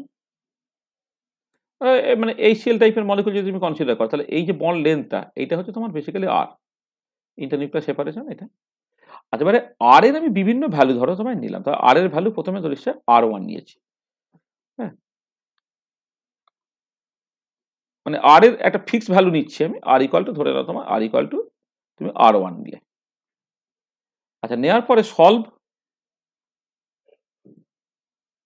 ইকুয়েশন 8 টু গেট একটা ইলেকট্রনিক পাবে। আচ্ছা, এবারে এইখান থেকে ইউটা তুমি পেয়ে যাবে কি করে? ইউটা হচ্ছে এই যে ইলেকট্রনিকটা তুমি পেলে, ধরো ইলেকট্রনিক 1 রাদার এটা, তার সঙ্গে ওই ইন্টারনিউক্লিয়ার সেপারেশন যদি ফিক্স করে দেওয়া যায়, তাহলে নিউক্লিয়ার নিউক্লিয়ার রিপালশন যে পার্টটা, তার নিউক্লিয়ার নিউক্লিয়ার রিপালশন পার্টটা তো ইন্টারমলিকুলার সেপারেশনের উপর নির্ভর করে। তাহলে এইখান থেকে যে VNN যেটা, তার একটা স্পেসিফিক ভ্যালু আছে VNN1, এইটাকে যোগ করে তুমি যেটা পেলে সেটা তোমার U1। তার মানে আর ইকুয়াল টু R1 এ তোমাকে সলভ করতে ইকুয়েশন 8, ইকুয়েশন 8 সলভ করে ইলেকট্রনিক তুমি পেয়ে গেলে। আচ্ছা, এবার ইন্টারনিউক্লিয়ার সেপারেশন ফিক্স করে দিয়েছে, মানে VNN ফিক্সড হয়ে গেছে, মানে দুটো নিউক্লিয়াস তাদের মধ্যে সেপারেশনটা ফিক্স করে দেওয়া হয়েছে। কোন দুটো নিউক্লিয়াস তুমি জানো, তাদের মধ্যে যে কুলম্বিক রিপালশনটা হবে এটা তুমি জানো, তাহলে তুমি ইলেকট্রনিকের সাথে VNN টা যোগ করে দিলে, করে তুমি U1 পেয়ে গেলে। আচ্ছা, আবার ধরো তুমি আর ইকুয়াল টু R2 নাও, করে এখান থেকে U2 পাও, আর ইকুয়াল টু R3 নাও, সেখান থেকে U3 পাও। তা এইরকম করে তুমি জাস্ট কতগুলো ডিফারেন্ট আর এ তুমি অ্যাকচুয়ালি এটা করেছো যে কতগুলো ইউ এর ভ্যালু তুমি পেয়ে গেছো। ঠিক আছে, তাহলে কতগুলো আর এতে কতগুলো ইউ এর ভ্যালু তুমি পেয়ে গেছো। তার মানে এবারে যেটা দাঁড়াচ্ছে, তোমার কাছে একটা টেবিল রেডি, যে ডিফারেন্ট ডায়াটমিক মলিকুলের ক্ষেত্রে একটা intermolecular separation R1, R2, R3 dot dot dot dot, তার মতো করে হচ্ছে তোমার কতগুলো ইউ রেডি, ইউ হচ্ছে তোমার U1, U2, U3 dot dot dot dot. এবার তুমি এটা প্লট করো,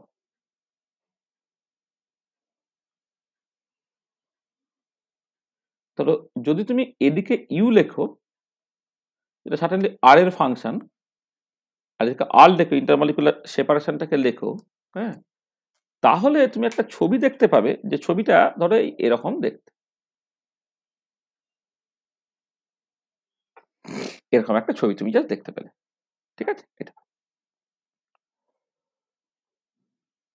তাহলে এই যে ছবিটা তুমি পেলে, এইটাকে বলা হচ্ছে সকল PES বা potential energy surface.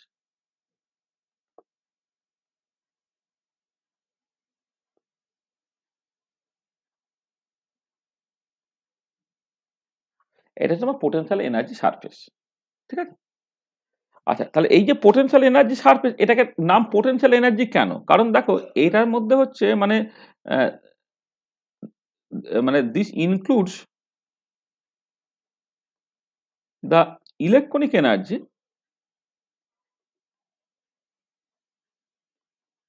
together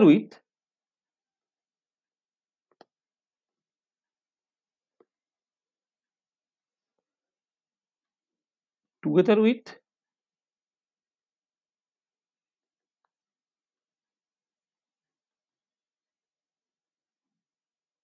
nucleus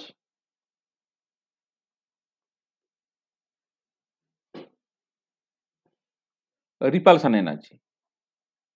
এটা তাহলে মানে এবারে this includes the electronic energy together with nucleus repulsion, মানে এটা ফুল পোটেনশিয়াল এনার্জি নয়, এর মধ্যে কিন্তু কাইনেটিক এনার্জি পার্টটাও আছে, কিন্তু এটা কথা হচ্ছে যে this is a function of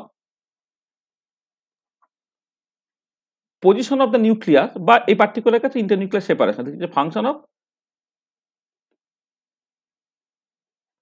internuclear separation. তার মানে আমি যখন এই ইউগুলোকে ক্যালকুলেট করছি তার মধ্যে কিন্তু ইলেকট্রনের কাইনেটিক এনার্জি থাকছে, নিউক্লিয়াস ইলেকট্রন অ্যাট্রাকশন থাকছে, ইলেকট্রনিক্যাল রিপালশন থাকছে, তার সঙ্গে সঙ্গে নিউক্লিয়াস রিপালশনটা থাকছে আর কি। এবং যেটা দাঁড়াচ্ছে এই যেখানে আমি যেটা করলাম দেখো যে কতগুলো ডিফারেন্ট ইন্টারনিউক্লিয়ার সেপারেশন, তার মতো করে ইউ এর ভ্যালু করে ইউ ভার্সেস আর তুমি প্লটটাকে করছো, তাহলে এই ধরনের পয়েন্টগুলো সব তুমি পেলে। এটা ঠিক আছে। এটা তাহলে তাহলে এই যে তুমি এই ছবিটা পাচ্ছ, this is the potential energy surface. এটা ঠিক আছে। তাহলে এবারে এই এই যে পোটেনশিয়াল এনার্জি সারফেসটা এই ইকুইলিব্রিয়ামের কাছাকাছি একটা হারমোনিক অসিলেটরের মতো দেখতে, তার একটা 0 পয়েন্ট এনার্জি থাকে। এইটা মানে আমার আসলে মানে যেটা কথা হচ্ছে যে যখন তুমি করবে এই মিনিমাম এনার্জিটা তুমি 0 জাস্ট হবে তার কোনো বাধ্যবাধকতা নেই আর কি। তাহলে এইটাকে যদি 0 হিসেবে মানে এদিককার নেগেটিভ, এইটাকে যদি তুমি 0 হিসেবে কনসিডার করো, হ্যাঁ? এদিকে যদি তুমি 0 হিসেবে কনসিডার করো, এনার্জিটা 0 আর কি। এরকম যদি কনসিডার করো, তাহলে একটা মিনিমাম এনার্জি তোমার থেকে যাচ্ছে এইটা। এটাকে আমি এপসাইলন 0 বলছি। এপসাইলন 0 টা হচ্ছে তোমার 0 পয়েন্ট এনার্জি।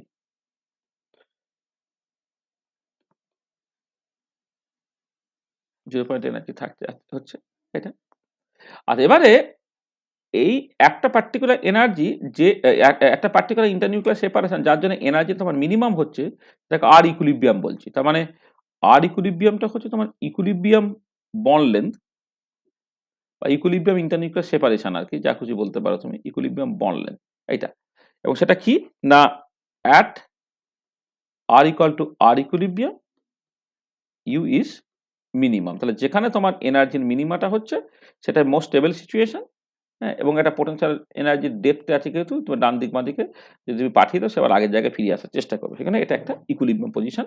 হ্যাঁ, at R equal to R equal U is minimum. এটা ঠিক আছে। আচ্ছা এবারে দেখো একটা সময়ের পরে দেখতে পাচ্ছি ইউটা বেড়ে বেড়ে বেড়ে বেড়ে একটা সময়ের পরে জাস্ট ইউটা কনস্ট্যান্ট হয়ে গেছে। সেই এই ইউটা বেসিক্যালি আর যখন টেন্ডস টু ইনফিনিটি তার জন্য। তাহলে এবারে এই যে এনার্জিটা ইউটার ভ্যালু যখন আরটা tends to infinity minus U এর ভ্যালু যখন R equal to R equilibrium, এই যে ডিফারেন্সটা, তার মানে এই এনার্জিটা এইটা। হুম,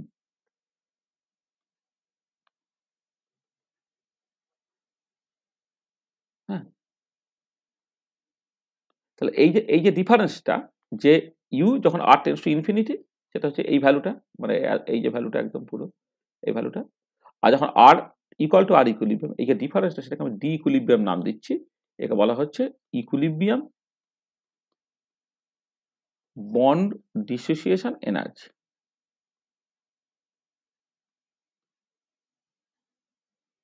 সেটা ইকুইলিব্রিয়াম বন্ড ডিসোসিয়েশন এনার্জি। ঠিক আছে এটা। আচ্ছা এবারে বাস্তবে এতখানি এনার্জি তোমার দিতে হয় না, কারণ এই 0 পয়েন্ট অ্যামাউন্ট যে এনার্জি, সেই এনার্জিটা একটা সিস্টেমের ক্ষেত্রে অটোমেটিক্যালি থাকে বলে তোকে তার থেকে কম এনার্জি দিলেই চলে। কারণ এই পুরোটা ছিল হচ্ছে ডি ইকুইলিব্রিয়াম। এবারে অ্যাকচুয়ালি স্পেকট্রোস্কোপিতে তার থেকে এতখানি এনার্জি কম দিলেই চলে, সেটা হচ্ছে তোমার ডি জিরো। তাহলে ডি জিরো যেটা, সেটা basically D equilibrium minus 0 point হচ্ছে এপসাইলন 0। একে বলা হচ্ছে যে 0 point corrected bond dissociation energy, corrected bond dissociation energy. Or এই স্পেকট্রোস্কোপি যখন করবে তখন অ্যাকচুয়ালি ডি জিরোটা তুমি মাপবে, ডি ইকুইলিব্রিয়ামটা নয়। অর একে অনেক সময় স্পেকট্রোস্কোপিক বন্ড ডিসোসিয়েশন এনার্জি বলা হয়। Spectroscopic bond dissociation energy. ঠিক আছে। তাহলে জাস্ট তুমি এরকম একটা ছবি তৈরি করে ফেলতে পারলে, তাহলে এই ছবিটা অ্যাকচুয়ালি পোটেনশিয়াল এনার্জি সারফেস। এবং এই পোটেনশিয়াল এনার্জি সারফেস সেইটা তোমার মোটামুটি মোর্স পোটেনশিয়ালের মতো দেখতে। এটা এটা অ্যাকচুয়ালি মোর্স পোটেনশিয়াল। ঠিক আছে তো এটা মানে এক্সপেরিমেন্টাল যে মানে potential energy surface for a diatomic molecule can be modeled by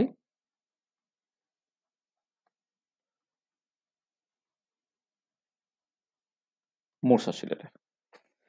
এটা আচ্ছা এবারে ঠিক আছে, মোর্স অসিলেটরের মতো দেখতে, তার জন্য পোটেনশিয়াল এনার্জিটা ধরো ভি যদি একটা ফাংশন অফ তুমি আর লেখো, তাহলে সেটা হচ্ছে D equilibrium into 1 minus e to the power minus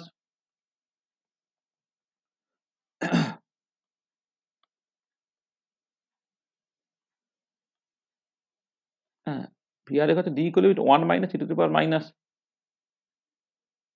beta into r minus r equilibrium তার স্কোয়ার, এরকম টাইপের তার ফর্মটা দেখতে আর কি, যেভাবে আমি লিখেছি আর কি, যেখানে beta is a parameter that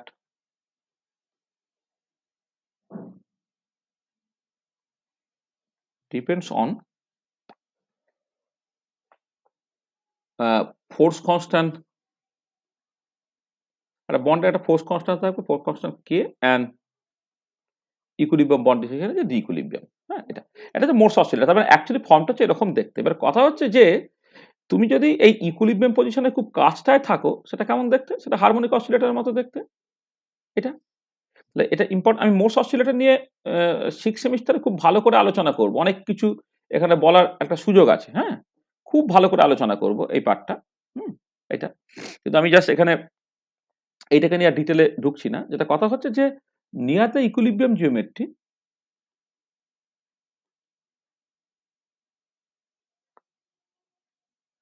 this can be assumed to be a linear simple harmonic oscillator।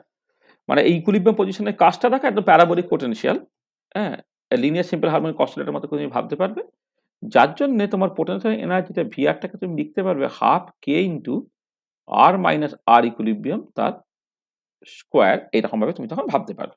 এটা ঠিক আছে, ভালো।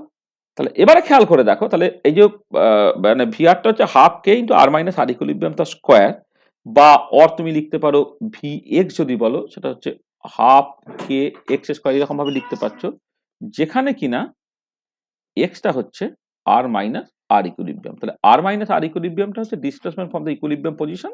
হ্যাঁ, এটা হচ্ছে সেটাকে তুমি এক্স হিসেবে লিখে দাও, তার পোটেনশিয়াল এনার্জি এক্স এর ফাংশন, এরকম ভাবে তুমি লিখতে পারবে। তাহলে এটা হচ্ছে displacement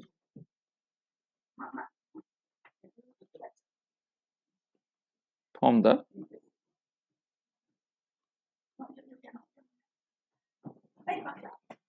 displacement from the equilibrium position.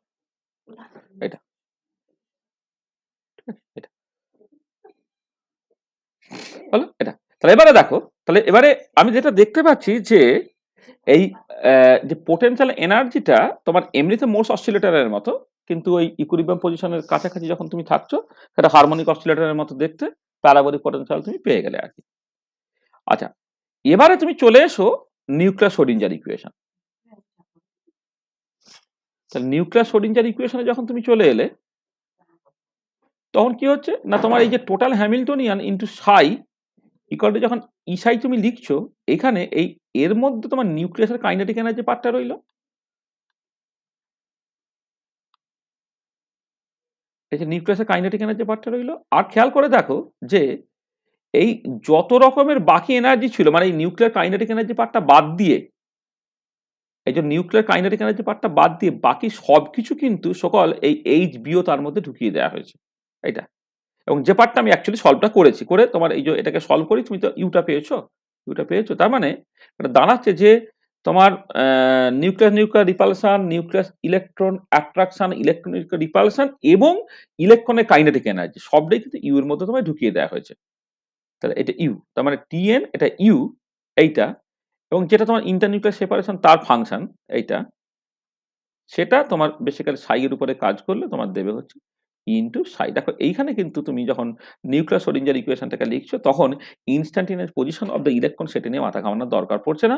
তার বদলে হচ্ছে কি যে ওই nuclear repulsion, nucleus electron attraction, electron repulsion এবং নিউক্লিয়াসের কাইনেটিক এনার্জি, ইলেকট্রনের কাইনেটিক এনার্জি তাদের অ্যাজ এ হোল একটা কনস্ট্যান্ট পোটেনশিয়ালের মতো বিহেভ করছে, যেটা শুধুমাত্র নিউক্লিয়াসের কোঅর্ডিনেটের ফাংশন হয়ে যাচ্ছে। এটা তাহলে এটা নিউক্লিয়ার শ্রোডিঞ্জার ইকুয়েশন এইটা হয়ে গেল। মানে in this case U depends only on nuclear position বা nuclear coordinates আর কি, depends only on nuclear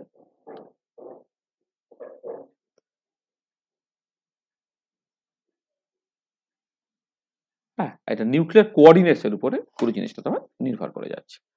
ঠিক আছে, এটা তাহলে এবার এটাকে সলভ করবে তুমি, তাহলে এবার এটাকে সলভ করো, solve this equation to get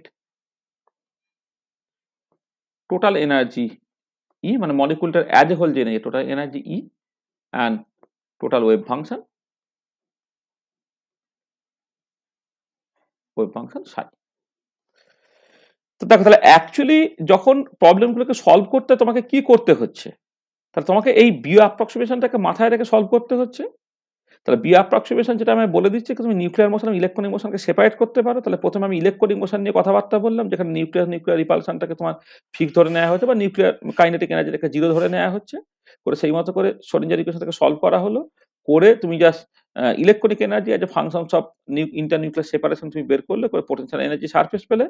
তার শেপটাকে খুব ভালো করে দেখো, সেইটাকে কোন একটা পার্টিকুলার মডেল দিয়ে এটাকে জাস্ট বোঝার চেষ্টা করো।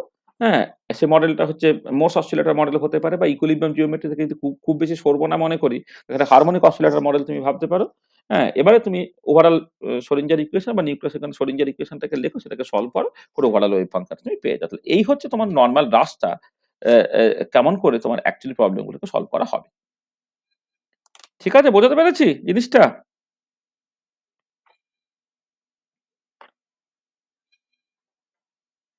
কি গো, ঠিক আছে তো?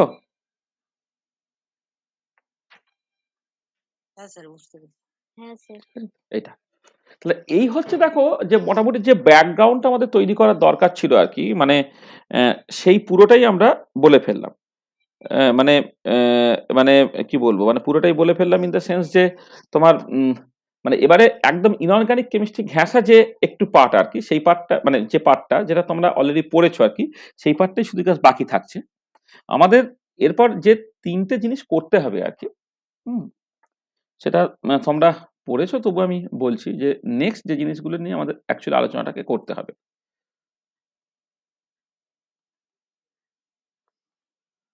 আচ্ছা, আমরা যে কাজগুলোকে করব সেটা হচ্ছে তোমার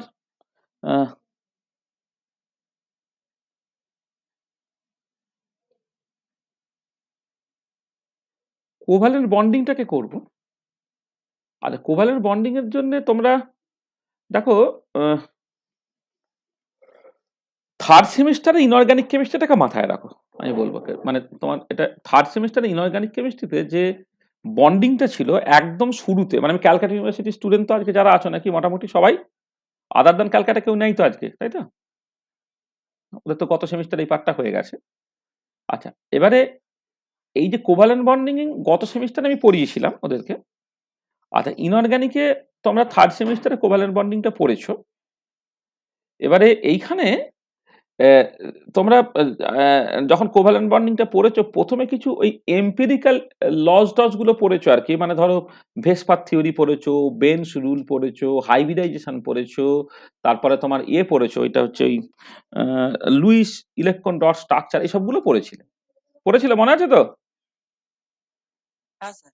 এটা হচ্ছে এটা যে কোভালেন্ট বন্ডিং এর বেসিক্যালি পার্ট 1 টাইপের আর কি, যেখানে তোমার সকল কোয়ান্টাম মেকানিক্স কিছু মাথায় না রেখে জাস্ট একদম দিয়ে বলা, মানে কি বলবো, মানে একদম তোমার একটুখানি উপরি জিনিসগুলোকে বলা। আচ্ছা, তারপরের পার্ট যেটা ছিল, পরের পার্টে হচ্ছে তোমাকে যেটা করতে হয়েছিল ভ্যালেন্স বন্ড থিওরি এবং মলিকুলার অরবিটাল থিওরি, এই দুটো মূলত কাজ তোমায় করতে হয়েছিল। মানে আমাদের সিলেবাস এই পার্টটাই আছে, ভ্যালেন্স বন্ড থিওরি, ভিভিটি, আর হচ্ছে তোমার মলিকুলার অরবিটাল থিওরি, এমওটি। তাহলে ভিবিটি আর এমওটি, ভ্যালেন্স বন্ড থিওরি আর মলিকুলার অরবিটাল থিওরি, এইটা তোমাদের আছে। আচ্ছা, এবার আমরা দুটো কেস বেসিক্যালি স্টাডি করবো, একটা H2 প্লাস তার জন্য করব, আর এটাকে এক্সটেনশন করবো H2 এর জন্য। তাহলে H2 প্লাস অ্যান্ড H2, এই দুটো কেসের জন্য পুরো জিনিসটাকে করবো। H2 প্লাস হচ্ছে দুটো nucleus, two nuclei but only one electron, এইটা কেস। এটা হচ্ছে সিম্পলেস্ট মলিকুলার আয়ন। যেমন হাইড্রোজেন অ্যাটম প্রবলেম যখন আমরা সলভ করি, মানে হাইড্রোজেন অ্যাটমের ক্ষেত্রে ওটা সিম্পলেস্ট অ্যাটম যেখানে একটা মাত্র ইলেকট্রন আছে, একটা নিউক্লিয়াস একটা ইলেকট্রন। এটা কিন্তু দুটো নিউক্লিয়াস আছে, একটা ইলেকট্রন আছে। তো এটা হচ্ছে simplest possible case, simplest molecular ion. সেটাকে তোমাকে দুরকম ভাবে সলভ করতে হবে, মানে এক্সাক্ট সলিউশন, এক্ষেত্রে এক্সাক্ট সলিউশন পসিবল। আর ইলিপ্টিক্যাল কোঅর্ডিনেট সিস্টেম বলে একটা জিনিস আছে, এক্সাক্ট সলিউশন পসিবল এটা, বাট দিস ইজ কি বলবো, মানে কোয়াইট লেন্দি এবং troublesome, this is quite complicated.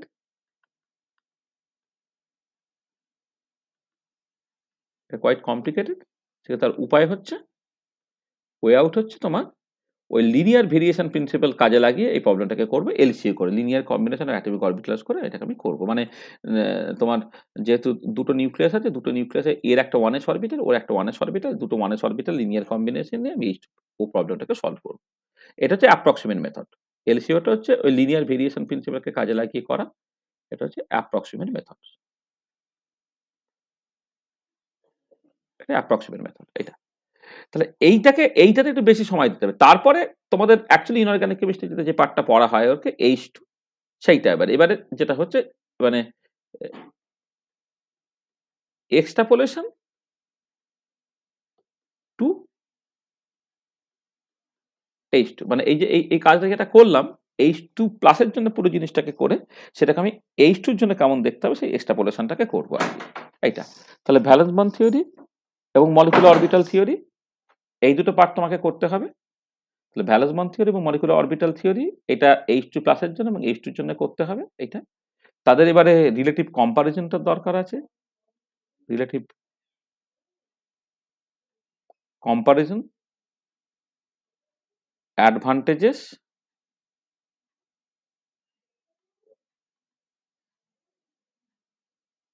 Disadvantages, এই যা জিনিসটাকে করা।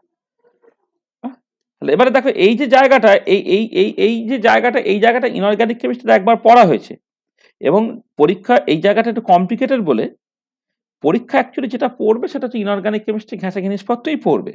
এবার আমরা বইয়ে এটা অনেকটা ডিটেলে লিখেছি, এই ডিটেলিংটা তোমার অ্যাকচুয়ালি এক্সপেক্ট করছে না, একদমই কোয়ালিটেটিভলি যে যতটুকু বলা, মানে ইনঅর্গানিক কেমিস্ট্রি স্ট্যান্ডার্ড বইয়ে যেগুলো থাকে আর কি, সেই ততটুকু জানলেই কিন্তু তোমার মোটামুটি ভাবে চলে যাবে আর কি। ঠিক আছে, তাহলে আমরা সেই কার্ডটাকে এবারে করবো আর এটা।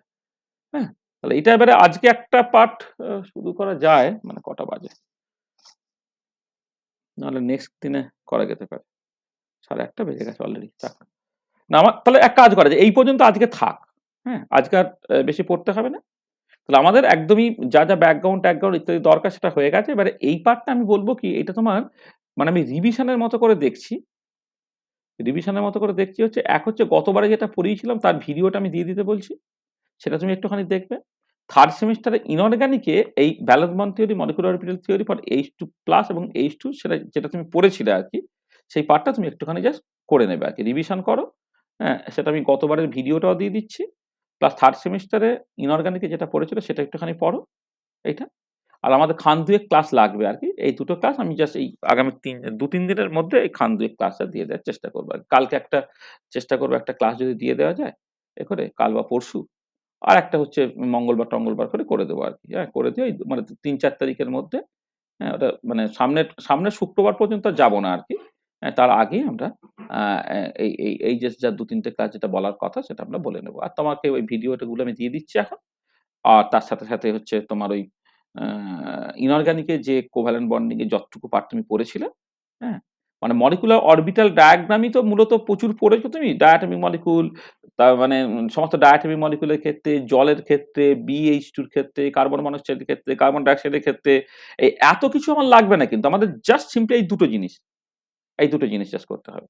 ঠিক আছে, এবার সেই বন্ডিং এমো, অ্যান্টি বন্ডিং এমো, অমুক তুমুক, হ্যাঁ, এইগুলো খুব সহজ ব্যাপার আর কি, সেইগুলো একটুখানি জাস্ট আলোচনা করে না, খুব সহজ ব্যাপার, মানে একদমই টেনশনের কিছু নেই, ভয়ের কিছু নেই, আমরা এইগুলোকে করে দেবো। ঠিক আছে, তো দেখো তাহলে আজকে আমরা এই পর্যন্ত রাখি। হ্যাঁ, আজকে আর নতুন কিছু করছি না, কারণ ওইটা ওই শুরু করলে মাঝপথে একটা মানে একটা লেকচার একটা কমপ্লিট জিনিস থাকা ভালো আর এন্ড অফ লেকচার 9। হ্যাঁ, তাহলে বলো তোমাদের কার কি অসুবিধা আছে আমাকে এবার একটু বলে নাও। যে কটা জিনিস করিয়েছি সেখানে কারো কিছু বুঝতে অসুবিধা আছে কিনা বলে না।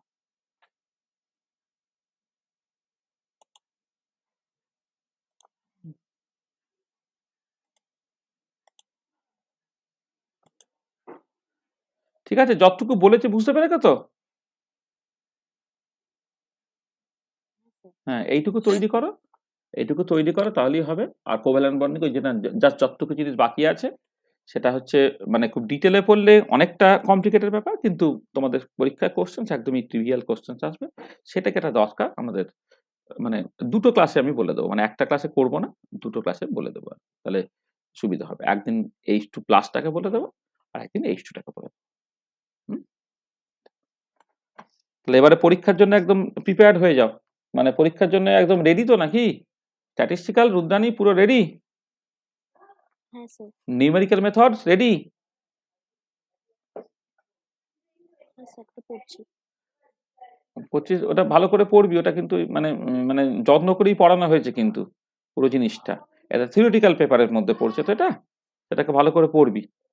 হ্যাঁ, মানে numerical derivative, numerical integration, root finding, least square fitting, হ্যাঁ এই তো চারটে জিনিস বেসিক্যালি, তাই না? হ্যাঁ স্যার। তাহলে চারটে জিনিস খুব ভালো করে বেশ লজিক্যালি সুন্দর করে পড়বি, হ্যাঁ তাহলে দেখবি তুই করতে পারবি। মানে particularly Simpson one third rule, trapezoid rule, হ্যাঁ সেখান থেকে জাস্ট কিভাবে নিউমেরিক্যাল ইন্টিগ্রেট করতে হবে ক্যালকুলেটর ইউজ করে আর কি।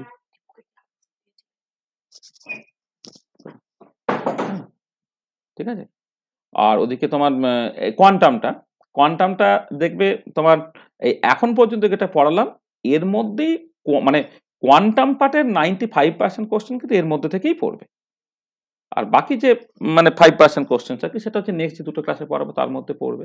তোমার হারমোনিক অসিলেটর প্রবলেম থেকে কোশ্চেন দেবে, তোমার অ্যাঙ্গুলার মোমেন্টাম থেকে কোশ্চেন দেবে, rigid daughter hydrogen atom problem যেটা সেখান থেকে তোমার ভালো করে কোশ্চেন দেবে, সেটাই নিশ্চয়ই কোথাও কোনো ঘাটতি নেই।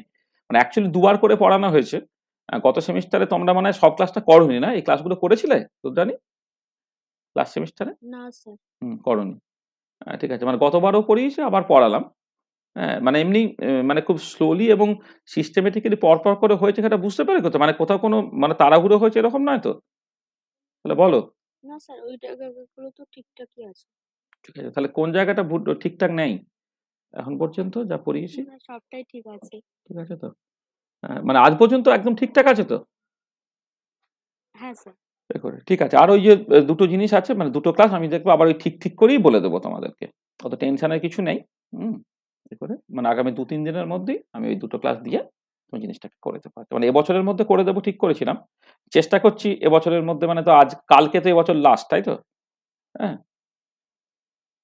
হয়তো মানে সামনের বছরে হয়তো একদিন হয়তো চলে যেতে পারে।